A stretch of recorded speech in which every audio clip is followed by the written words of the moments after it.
Hi, and welcome to episode 113 of Concussion Talk podcast.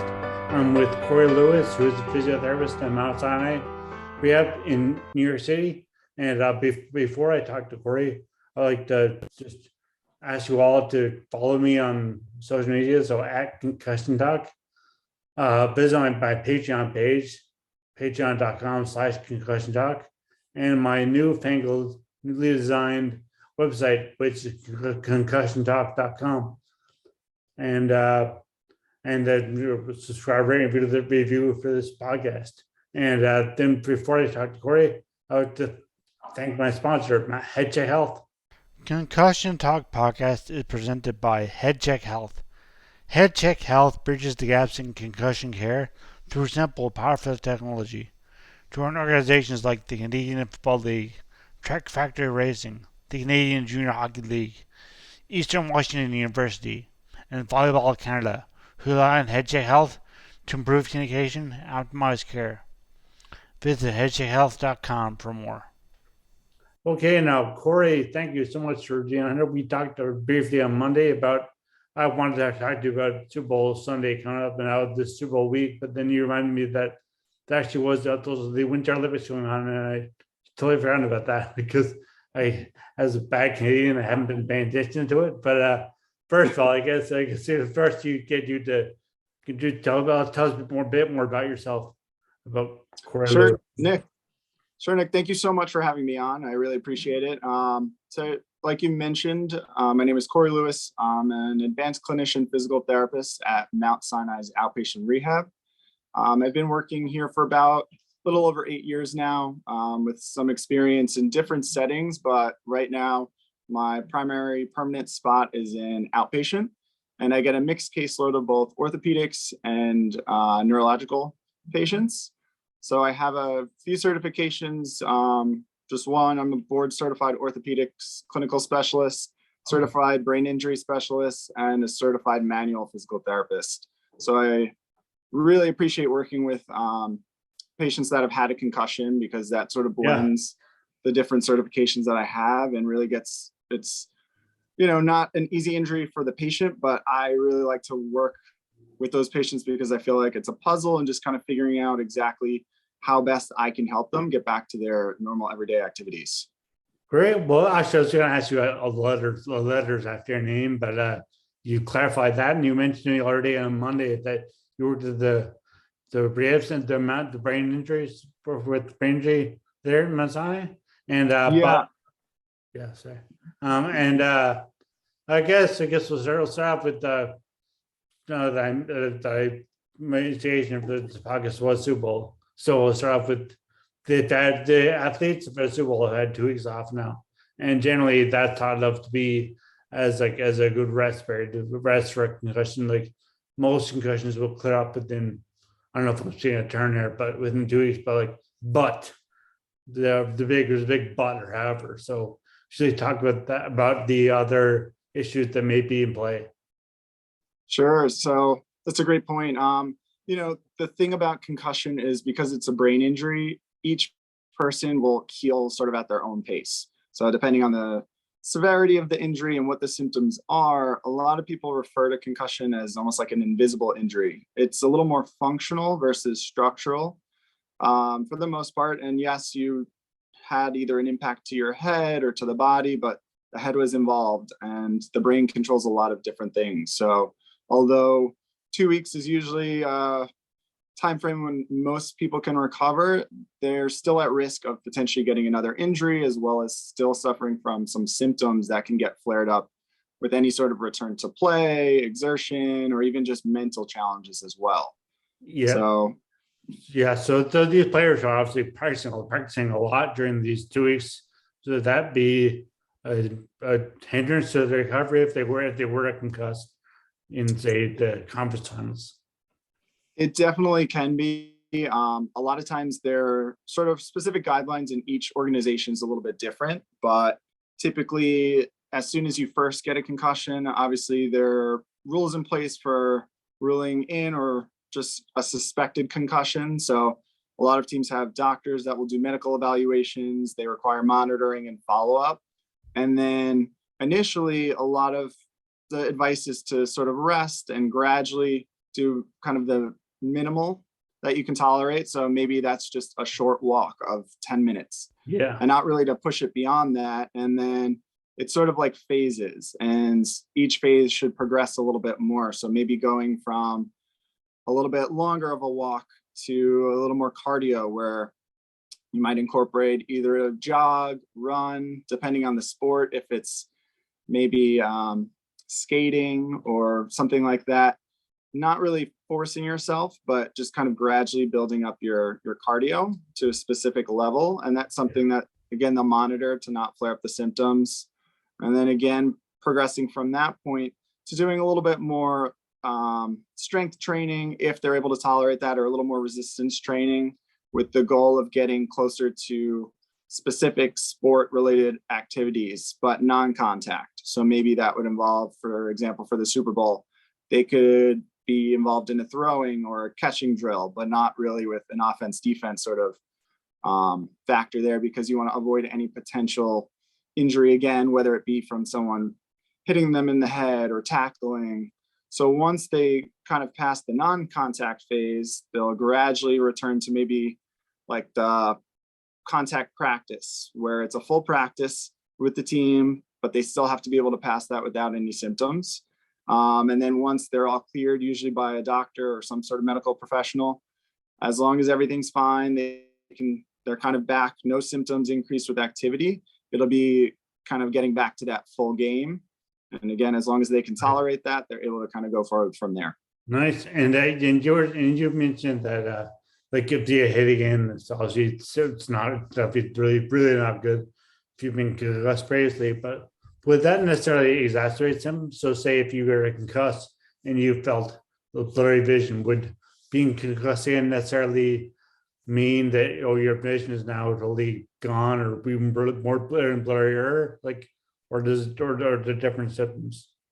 That can depend. It can definitely exacerbate things or make it worse than what they were. But if, say, for example, they were hit another time and it was kind of before the brain had the chance to recover, there is something that's known as second impact syndrome, which essentially is you had another injury to the brain and there's more swelling that happens. And that can actually be potentially fatal in people if it's really severe and the brain kind of continues to swell inside of the skull. Yeah, no, so, there's a law here in Canada.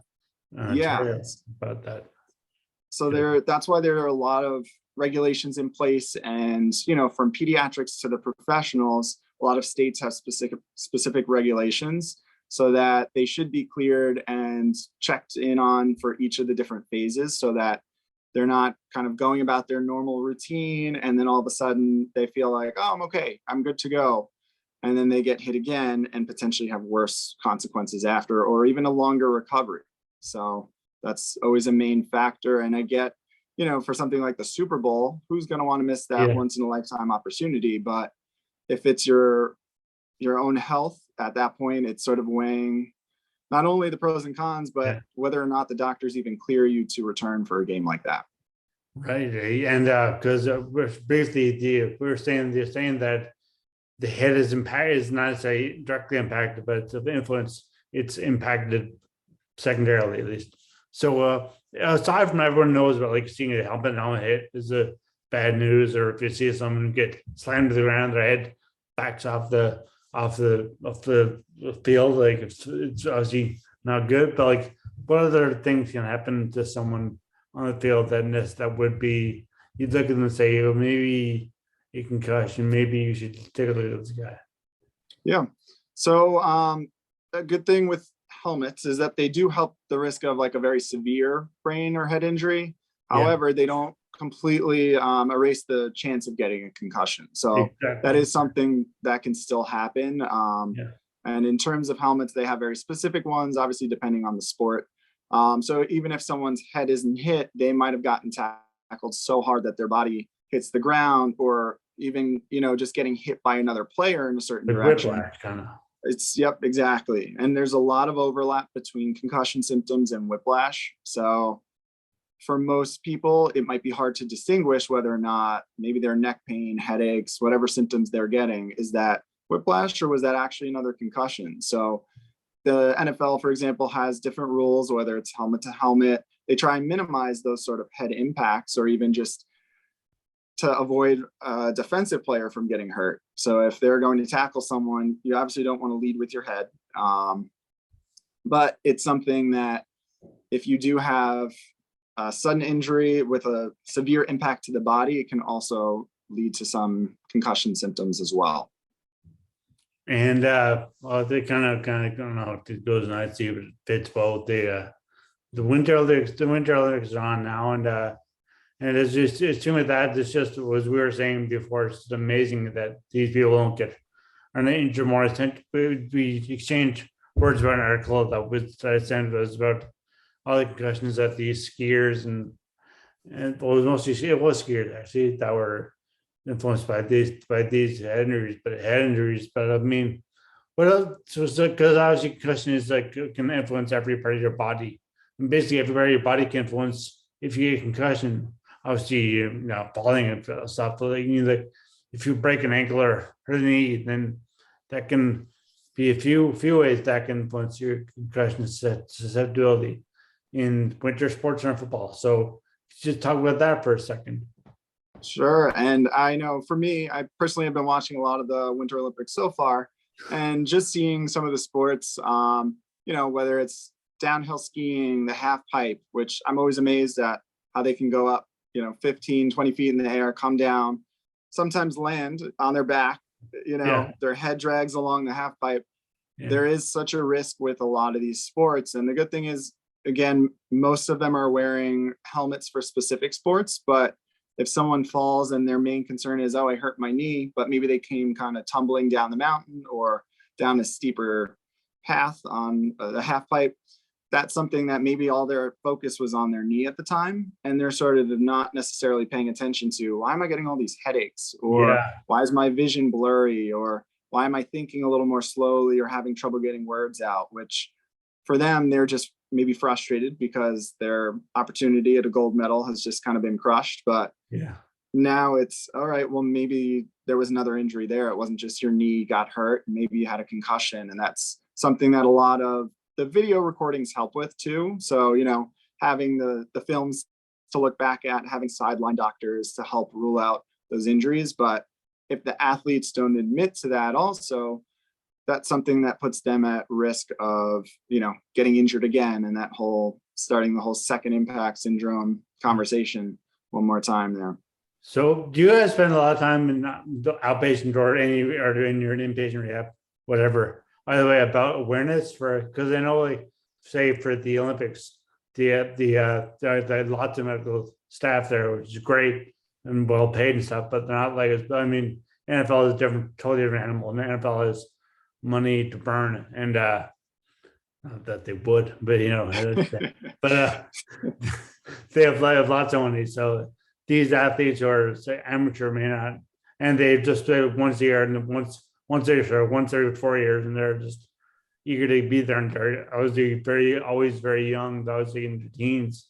So do you spend a lot of time, or do you know if they spend much time on awareness for how much, say, if you're like 18 years old, you go to these games and you injure yourself, and you got, because you're like, oh, it's fine, I'm gonna win, I could win the gold medal, so just plow on. But realize that when do you think, oh, I'm not gonna be from 40, that's ancient, I'm never gonna, who cares, I'm 40. But then you get to 40, you realize I haven't lived half my life yet, and I'm just like, this is it now. So, you know, so awareness is such a big part. And do you guys spend a lot of time teaching about awareness? And what do you teach when you teach about awareness?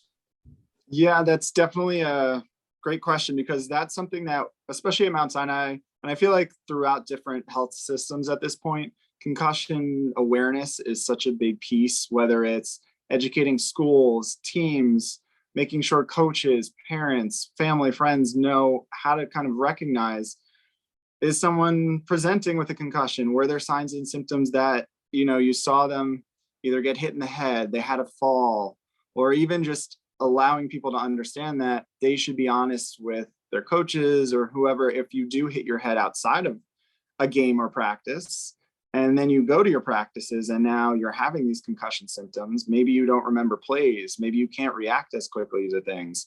So there are a lot of things we try to kind of educate not only our patients. So any patient that comes in, I explain the importance of how much, as for me specifically a physical therapist, I can assess them and make sure if there are things that I think they need to focus on or give themselves a little more time to get back to doing. So say, for example, it's I get dizzy every time I turn my head, or I can't really follow things with my eyes because that flares up my symptoms, or these headaches are so severe I can't focus. So knowing maybe it's a change in school, if it's a young athlete, they might not be able to go back to school right away at their full level or work for an adult. Yeah. So making sure that they know that there are things that they should do to help minimize that increase in symptoms. So just kind of getting out there, advocating for how much, just as healthcare professionals in general, we can really offer to patients that have had a concussion.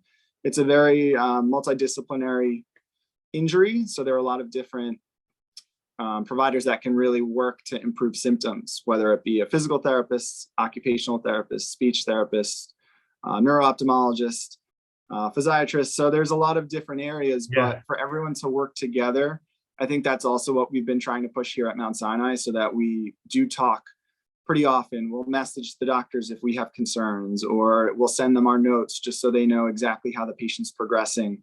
Patients often ask, because they know how involved their symptoms are, maybe they're seeing 2 or 3 professionals in a given week, all for their concussion symptoms. And they want to know that we're communicating. So that's something that for us, we really have to make sure that our communication amongst each other is as thorough as it can be for the patient. And towards the more objective assessment of concussions, I know you'll get, as a physio, you'll get obviously notes from doctors and from physiatrists now, and your occupational therapists and your nurses, whoever, and maybe even parents or maybe even the people themselves, but chances are you won't. But I mean, do you think that the baseline testing or any sort of testing, first of all, make to get a good, or basically get baseline is a good word as I can use, but baseline testing, you think that's really important? Or do you think it's just good knowing, but there's symptoms there? Yes, that's a great point. So baseline testing is definitely something that I think is becoming more popular. It's been around for professional organizations, but I think schools are definitely doing that a lot more. That's something we want to, again, as healthcare providers, really encourage, that teams are doing it at the beginning of the season, and you just have that baseline information. So you can tell, well, all right, compared to back before our season started to you just got an injury the other day, so you had a concussion. Yeah. We want to know, are you having major changes? Maybe you don't feel that you're completely off. Maybe you're not having a ton of the more physical symptoms, like, all right, I'm not having a headache, I don't have neck pain, but how quickly are you having like cognitive changes, which that can pick up on some of the baseline readings as well, which, look at different things, whether it's how someone can kind of move their eyes quickly, if they're having trouble with any short-term memory issues, recalling plays, that sort of stuff can be impacted. You'll see how their balance is. So if maybe their balance is off and they do go back to something soon, that puts them at risk of another potential injury, whether it not be a concussion, but maybe you fall and hurt your leg. So baseline testing can really help just to give sort of an objective value as to where they were pre-season or pre-starting whatever activity it was. Yeah. And then comparing that to kind of normal ranges for specific ages, and just see, all right, well, how do you compare to this? If there's major changes, I don't think you're quite so ready to go back yet, especially if you are having symptoms.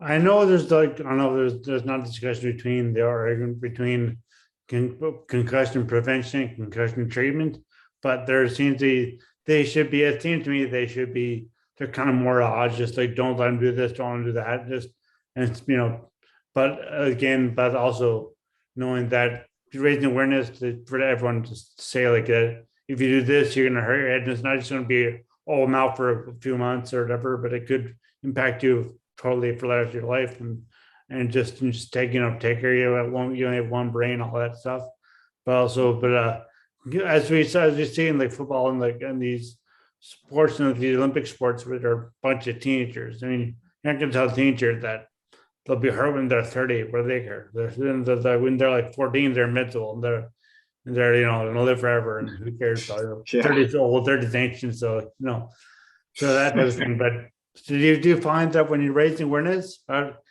both prevention, not really necessarily prevention, but from about the minimizing risk of concussion to young athletes and them, and they getting proper treatment, do you find the different conversation between kids, which I don't know how much you do with kids, because you're with, I assume, more adults, but do you find as much difference talking to kids and adults, and but what would you say to them?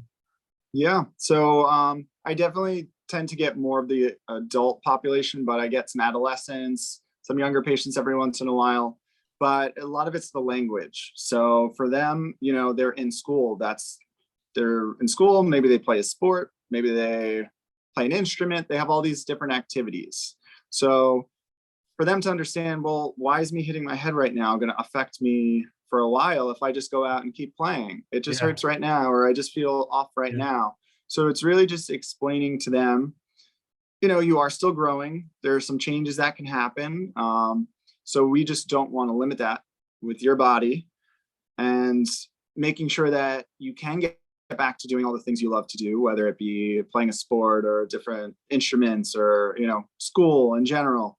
So by having them rush back to playing a sport or doing something that puts them at risk of injuring themselves again, it can potentially take twice as long or three times as long, or, can be an ongoing thing. So it's really trying to relate to them. And obviously everyone's a little bit different with how best they understand, but education on prevention and making sure that schools are aware of that too. I know that certain schools have a lot of policies and education that's kind of built in now with different training regarding concussion.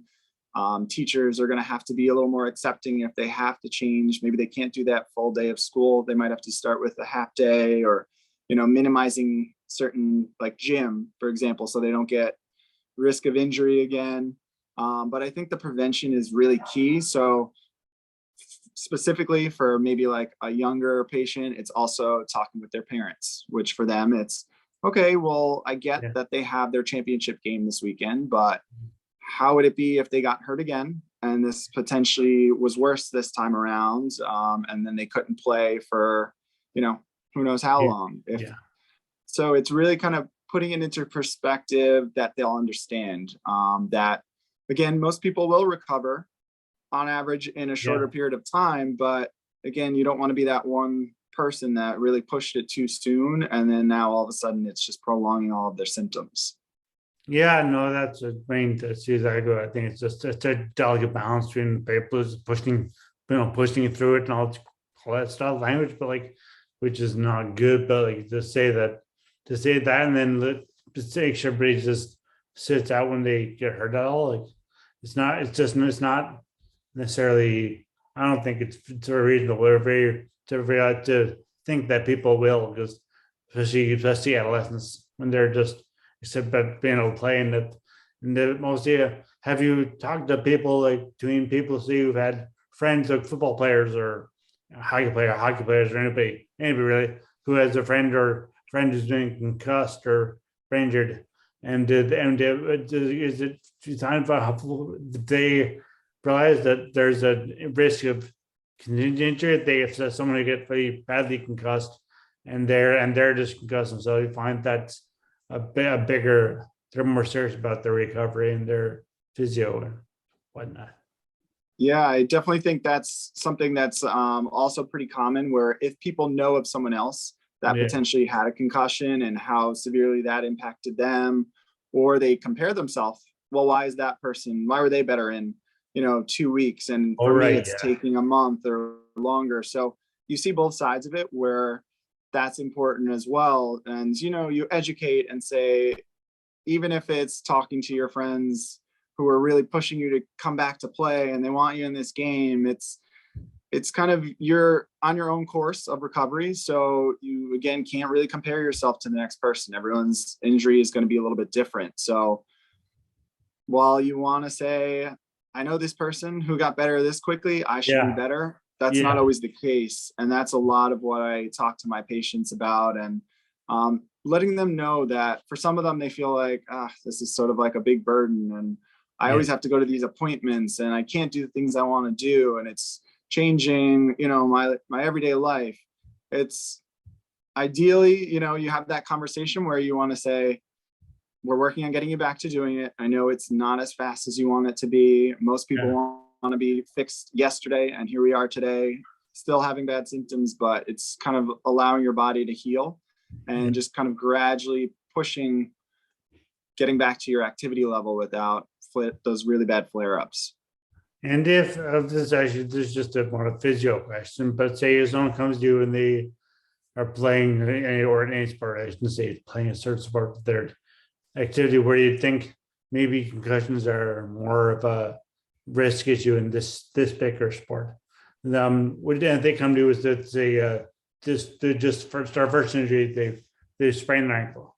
How would you rehab them thinking about concussions, thinking about their obviously rehab them just in general, but would you say to them, hey, make sure your stabilizers are good because I definitely whether it's someone coming in with an ankle sprain or, a knee injury, I won't necessarily jump right away to concussion, but I tell them of the risks of going back too soon of, maybe your balance will be off. And maybe, if you overdo it with something, I always just want to make sure that not only is it the problem they're coming for, I kind of look at the full body when I'm approaching a patient and just say, well, based on what I'm seeing here, this could potentially kind of throw you off if you get back to running or jumping. So I want to kind of look at the whole patient as just as a whole in general.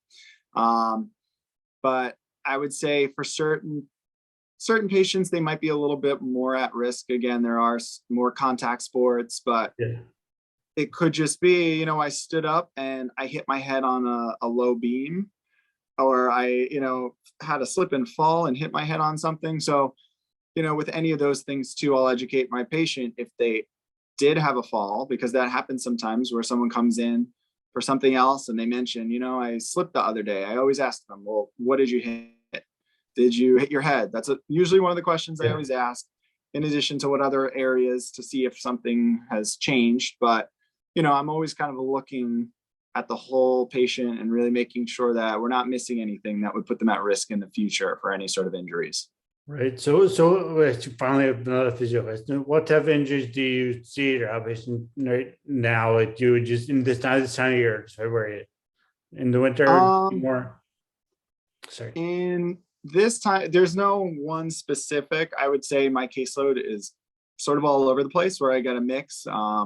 I'll have brain injury, I'll have stroke, spinal cord injury, and then on the other hand, I'll have an ankle sprain, back pain, neck pain, shoulder pain. So there's no one set increase right now. I would say some people with snow are a little bit more likely to slip and fall, but that can result in different injuries, whether it be they hurt their back with their slip, or maybe they hit their head and they did get a concussion, or, broke a bone, that sort of thing. So I think that's probably what I like about how I have so much variety in my caseload. It's kind of Yeah. always changing. And the way I sort of approach every patient, it's sort of like a puzzle and not just Yeah. treating that one area. It's sort of, can I get them back to doing whatever they want to do? So I do like having that variety in my caseload every day. Right. Yeah. No, I'm actually asking Dr. Cancel in December. I said, well, you must see a lot of like ice injuries, slip and falls. So he's like, well, not as much as you think, because people are more inside and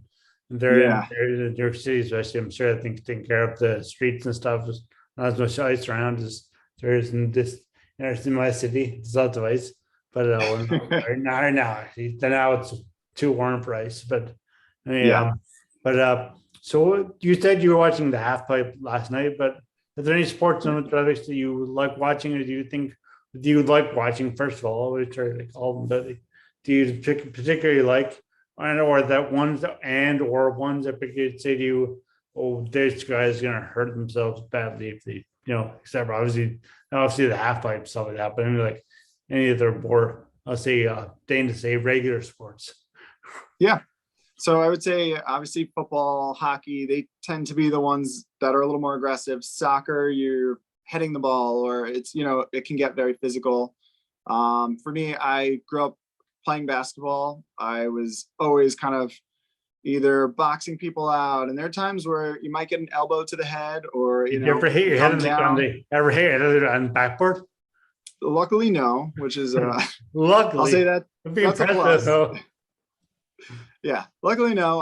I've definitely come down and sprained my ankle a couple Yeah, times in the past, landing on someone's foot and all that. But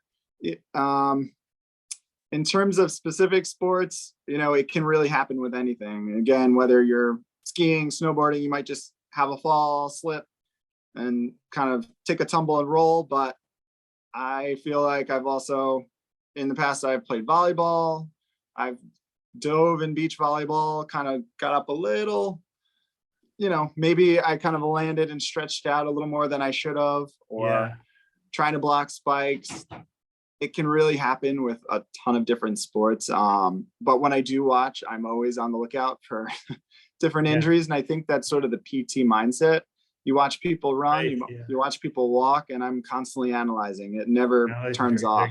they're gating all this stuff, and like where the Oh lights. yeah, I go into Central Park and watching people run or walk. It's one of those things where On Saturday. I can't turn off that part of my brain. So then it kind of goes, well, what do I think's wrong?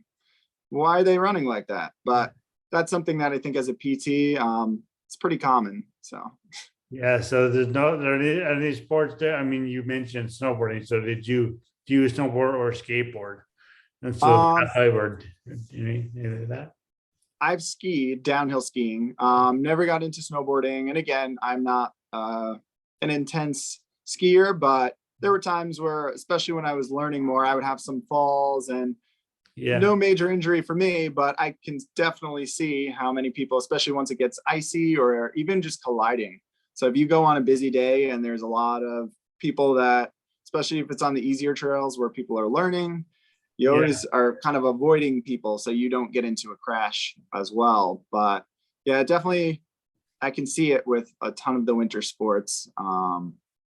But I think yeah. it's Actually, good because there's a ski sport that I've seen that's like newish. Not saying newish like not 10 years ever really, but like that the ski cross, which is yes, that's just begging for a bad injury. Just yeah. and that's remarkable. But And the and I've impressive thing seen of these athletes are that's in their feet. Yeah, I've seen that. And, I think that was actually on the other day when I saw that as well. And they Yeah, have like the blue lines built into the course, which yeah, they always talk about it as they're commenting. yeah, Just that it's there to help the athletes so they know when there are those changes in terrain, or, if yeah, all of a sudden there's a turn, so they're not going to be more likely to get injured. But it's also kind of built into those yeah, areas where there might be a jump and then they're landing. So I think a lot of the winter sports are doing what they can to help minimize those yeah. specific injuries, but it is always something that, it can happen. It's why, Things yeah, it's happen in a why split the second. sports are why we watch those sports because Yeah. they're just crazy and dangerous and just and Yeah. that the athletes do stay on their feet and or do survive generally. That's just like that's what makes it that's in winter sports it's more like 50% of the battle is just staying around. Not, Exactly. And I can imagine going off a big jump and yeah. having to spin 5 times, flip upside down and land and still be fine. But hey, they do it and they make it look good. So And I they feel get like judged. that's what keeps drawing everyone back. So Exactly, yeah. So thank you so much for doing this podcast. And is there anything else you'd like to add either your rehab link or your work or anywhere people sure. can reach you or do that? Yeah. So I mean, I love working with patients that have had concussion before. So if anyone has any questions, you can email me directly at my work email. It's corey.lewis1@mountsinai.org. As well as if people have questions about referrals for concussion at Mount Sinai, we have a specific email address for that. It's concussion@mountsinai.org. And that's usually they're connected with a coordinator who helps just set up any sort of evaluation for patients that have had a concussion. But again, I'm always open to talk about concussion all day. Send me emails. Great. I'm happy to look through it. And, Great. I really appreciate being on here, Nick. This is a Oh, no, great way thank you to so talk much. about everything. Thank you so much for doing this. And also, as I mentioned, that I follow you on Twitter, not you this way. I follow you on Instagram, but on Twitter and Instagram, there's the Mount Sinai Rehab and Performance, or Rehab. I don't know the handle of those, but I know Yes. they're on both Instagram and Facebook and Twitter and Facebook, I assume. So Yes. Yeah. So you can follow them on Instagram. It is, I believe, Mount Sinai Rehab. Let me just confirm that. Yeah. But yeah, we are always, putting up different things regarding to the rehab world. So it's at Mount Sinai Rehab. So that's MOUNTSINAIREHAB. Awesome. And you're the second physio, the third person from Mount Sinai that I've interviewed. And I will interview Tracy, your I don't know, colleague, if she works in outpatient or not, but Tracy Lynn, about craniosacral therapy in the next few weeks, which will be perfect. And yes, Tracy and I work very closely together, and that'll be a great podcast as well. I'm looking forward to hearing that one. This be honorable. If you listen to this, it's Friday, or at least Friday. Hopefully, listen to this before the Super Bowl, because that was the first half of the conversation. So, yes. And do you have any picks, or do you care enough to really make any picks, or for Super Bowl? You know what? I'm kind of hoping the Bengals pull it out.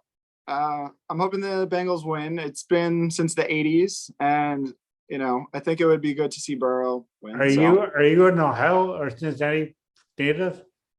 No. You're not LA though. No, and nothing wrong against that, but no, I'm born and raised in New York, so I'm a native New Yorker. Which I mean, we won't talk about the NFL season this year, but okay, well, that will end our podcast. But thank you so much. Thanks a lot. You're welcome. Thanks, Nick. Have a good one. You too. Music at the beginning of this podcast is by Ben Sound. www.bensound.com.